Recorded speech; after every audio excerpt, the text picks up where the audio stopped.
Assalamualaikum, salam sejahtera. Saya Zulfikri Yusof. Anda sedang menonton Buletin Awani Khas. Sepanjang seminggu ataupun hampir 2 minggu sebenarnya, berbagai diskusi kami bawakan untuk meneliti dan juga memperhatikan perkembangan dan juga perubahan-perubahan yang berlaku atas kemelut politik yang berlaku sejak 2 minggu yang lalu.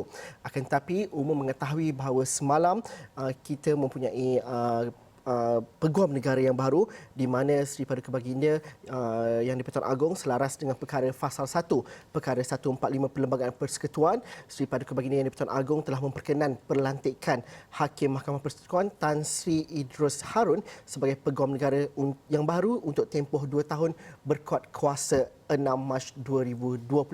Bagaimanakah ekspektasi, bagaimanakah kita melihat reformasi institusi dan sebagainya?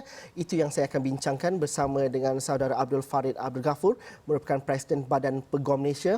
Terima kasih saudara Farid kerana sudi bersama kami dalam Buletin Awani Khas pada petang ini. Mungkin di luar sana hujan, akan tetapi suhu itu juga sikit sebanyak meredakan sikit dan juga memberikan banyak kelegaan ataupun suhu politik itu kurang, sejuk sedikit. Tetapi ini masa buat kerja. Masa yang kita mahu melihat bahawa apa yang diidamkan oleh masyarakat Malaysia secara keseluruhan berkaitan dengan reformasi institusi, pemilihan peguam negara dan sebagainya itu perlu diletakkan pada landasan yang betul. Mungkin reaksi pertama dari Presiden Badan Peguam Malaysia, pelantikan Tan Sri Idrus Harun sebagai peguam negara yang baru. Terima kasih Zul atas jemputan tadi dan soalan tadi. Bagi Badan Peguam Malaysia, pelantikan Tan Sri Idrus adalah merupakan satu langkah yang bijak dan wajar. Utamanya Tan Sri Idrus telah lama berkhidmat di Jabatan Peguam Negara. Pernah menjadi pendakwa raya, magistrat, dan juga telah mengepelai beberapa division di Jabatan Peguam Negara. Dan pada akhir Tan Sri telah dilantik menjadi Solicitor General atau Pengacara Negara. Jadi memang beliau punya pengalaman sangat luas di AG Chambers tu. Dan selepas tu beliau telah dilantik menjadi Hakim Mahkamah Rayuan sebelum beliau diberikan promotion untuk menjadi Hakim Mahkamah Persekutuan. Jadi dari segi pengalaman kerja Tan Sri, beliau memang seorang yang berkelayakan. Dan tidak ada spekulasi dan tidak, kalau kita lihat kepada pelantikan Tan Sri Tommy Thomas dahulu, kita tahu di kalangan majlis peguam, di kalangan masyarakat dan sebagainya, perbualannya berbeza. Dan ini dalam konteks ini bagaimana sebenarnya? Ini konteks selepas 2 tahun lepas, ekspektasi masyarakat dan juga pandangan persepsi terhadap satu pelantikan juga berbeza.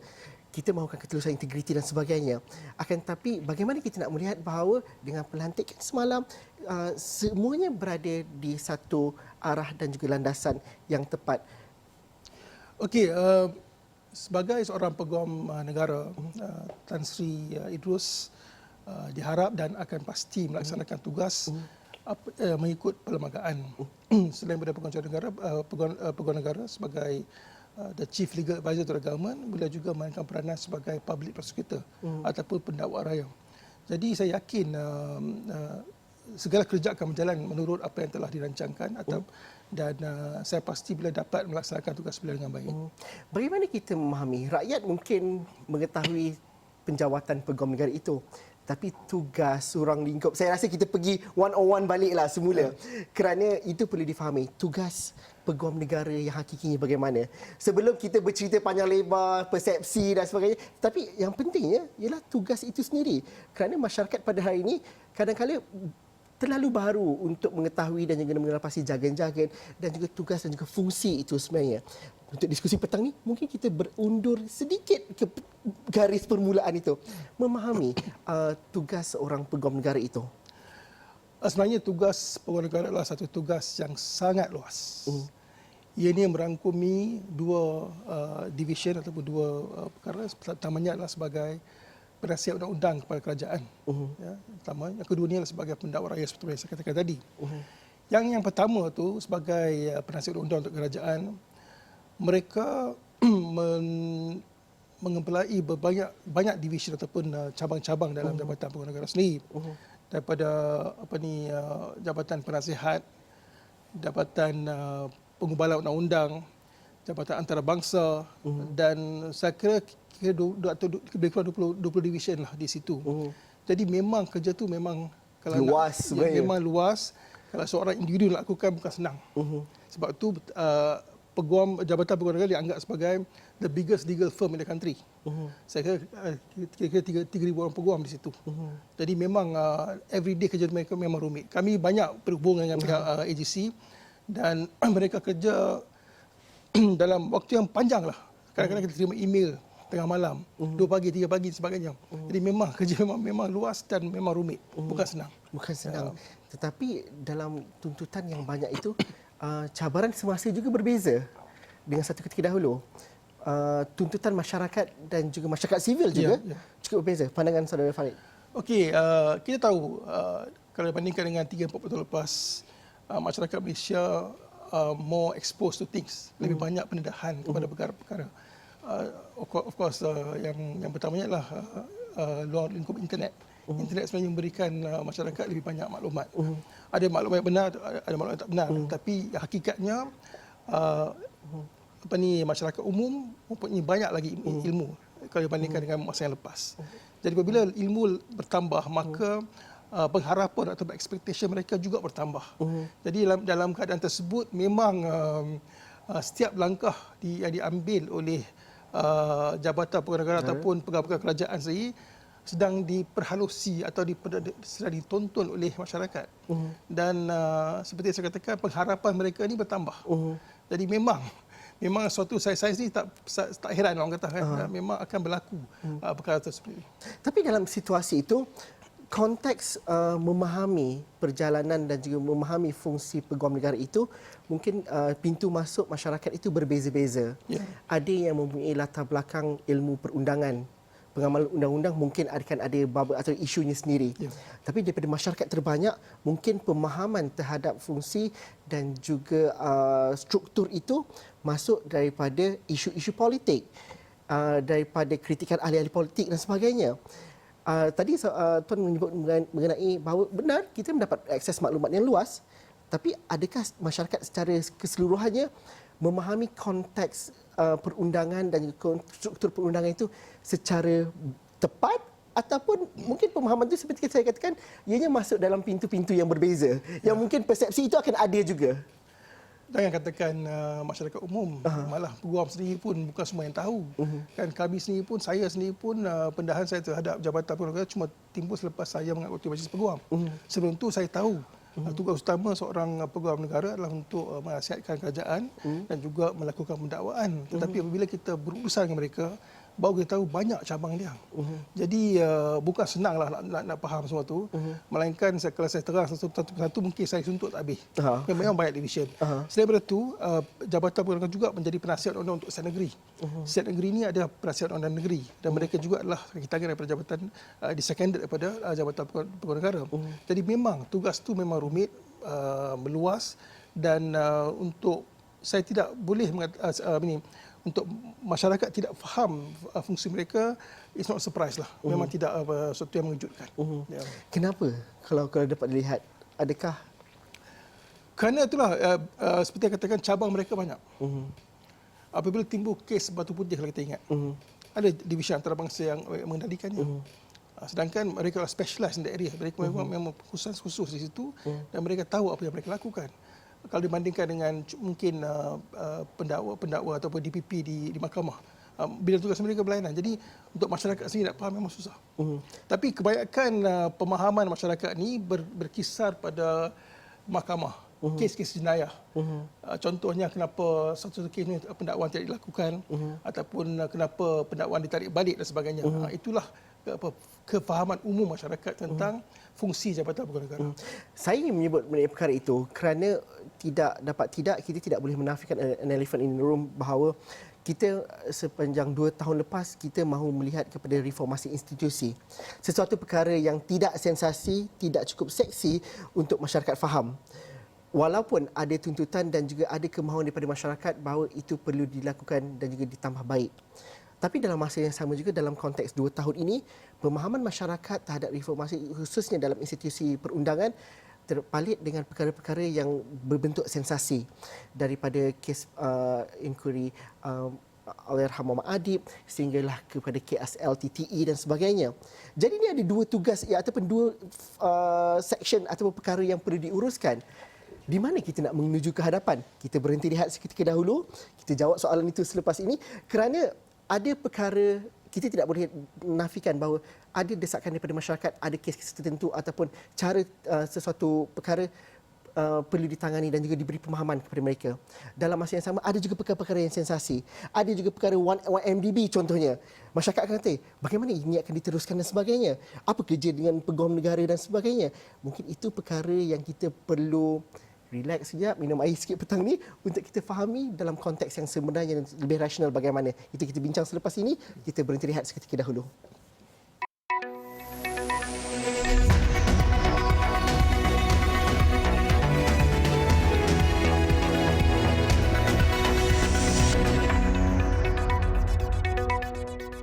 Okey, bertemu lagi kita dalam Buletin Awani Khas Reformasi Institusi dan juga dalam konteks perundangan menjadi pilihan dan juga perbincangan kami pada petang ini. Dato' Abdul Farid Abdul Ghafur, Presiden Badan Peguam Malaysia bersama saya petang ini. Kalau kita melihat, tadi saya memberikan contoh, selama 2 tahun ini masyarakat melihat perlunya ada ketelusan dan juga kedaulatan undang-undang itu dipertahankan, rule of law. Perkataan rule of law itu juga menjadi perkataan yang cukup popular. Bukan di kalangan pengamal undang-undang saja, tapi di kalangan ahli-ahli politik. Di mana situasi yang perlu kita letakkan pada hari ini? Dahulunya kita melihat kepada reformasi institusi, khususnya institusi yang berkaitan dengan perundangan itu perlu ditambah baik dan juga diperkasakan. Tapi dalam masa yang sama juga, konteks dalam cabaran perundangan di negara kita berdepan dengan pelbagai perkara dan juga isu sepanjang 2 tahun ini, malah sehingga kini.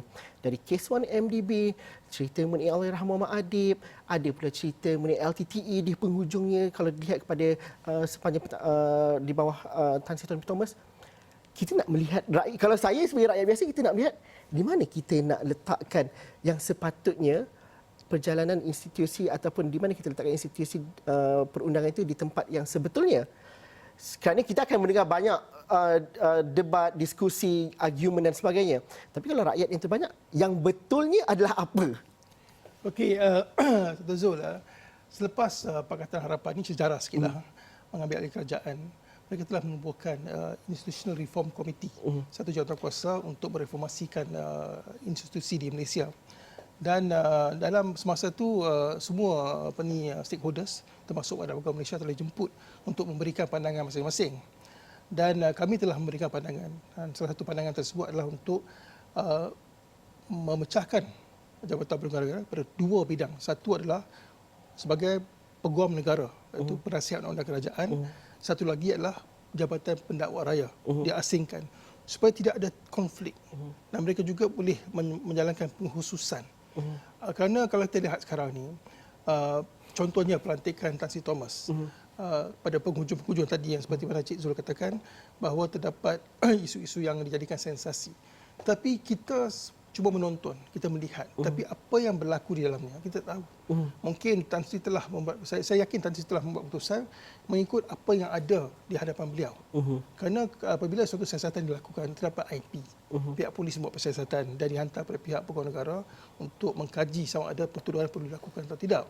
Dan apabila suatu pertuduhan dilakukan, walaupun pembicaraan telah berlangsung 3-4 kali, kalau timbul keterangan baru yang mungkin boleh menjejaskan kes tersebut, maka pihak peguam negara mempunyai budi bicara untuk menarik balik tuduhan tersebut. Tapi boleh terjadi. Tapi untuk kes LTTE ini secara khusus kita tak tahu.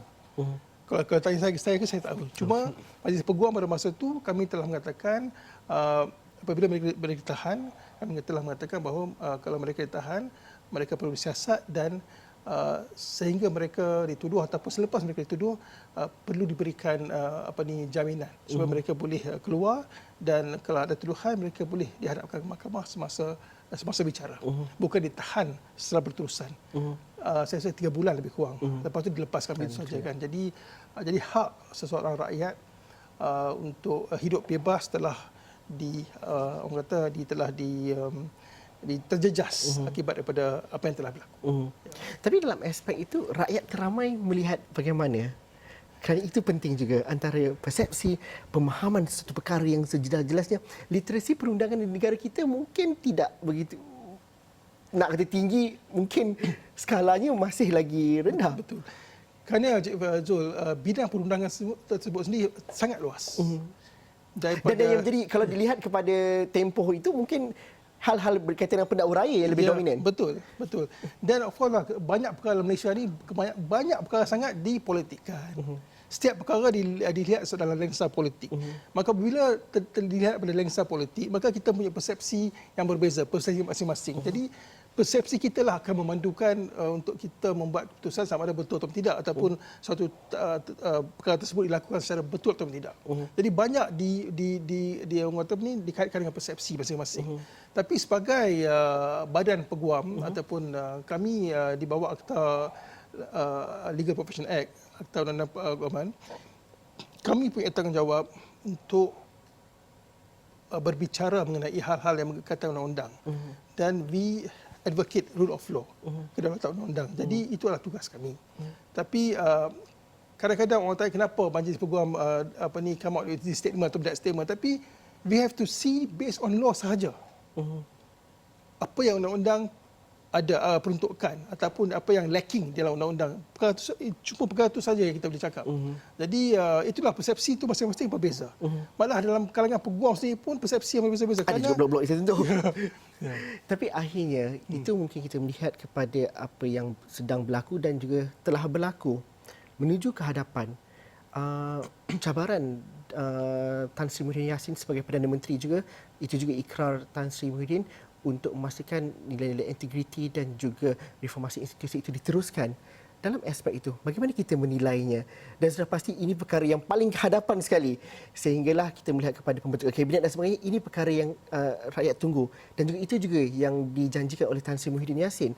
Tapi untuk hari-hari mendatang dan juga hari yang seterusnya, kita yang menonton dan kita melihat ni, apa mungkin kita nak letakkan ekspektasi kita bagaimana sepatutnya? Sebagai seorang rakyat dan kebetulan seorang peguam, saya harapkan ke depan ni eloklah negara kita diletakkan perjalanan yang benar, perjalanan yang betul, supaya kalau kita lihat sekarang ni pun ekonomi kita agak lembab kerana tidak ada tujuan hala tuju. Datang pula virus COVID dan sebagainya. Jadi banyak perkara yang terumbang-ambing. Apabila kalau kita lihat Saudara Zul, untuk masa yang sangat panjang, Malaysia dikenali sebagai sebuah negara yang mempunyai political stability yang bagus, kukuh. We are reputed for that. Dan jangka masa yang panjang, kecuali selepas Mei 69 ada sedikit masa, tapi pada masa-masa lain memang kita dianggap sebagai sebuah negara yang mempunyai political stability yang begitu kukuh. Apabila political stability kukuh, maka datanglah pelabur. Dalam keadaan sekarang semua terumbang-ambing. Jadi yang paling penting sebagai sebuah negara, sebagai sebuah kerajaan, kita perlu memperkasakan setiap institusi.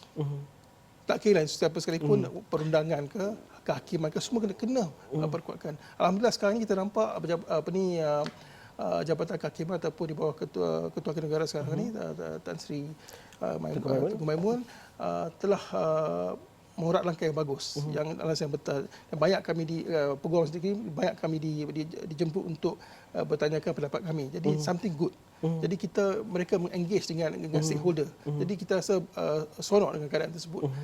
Begitu juga saya harap ke depan ni kerajaan perlu engage dengan stakeholder untuk setiap institusi supaya perjalanan institusi berjalan dengan baik. Itulah yang rakyat kehendaki. Kita mesti meletakkan negara dalam langkah yang sebenar. Barulah kita boleh mercu ke depan. Kita suka untuk melihat perkara-perkara itu ada dan juga perlu diteruskan. Betul. Walaupun persepsi itu ada bermacam-macam, di media sosial juga bermacam-macam.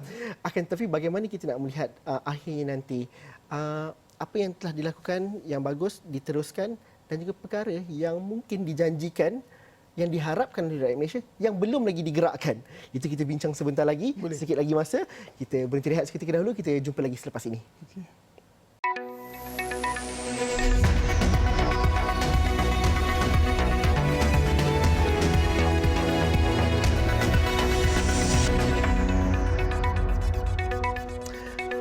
Okey, bertemu kembali.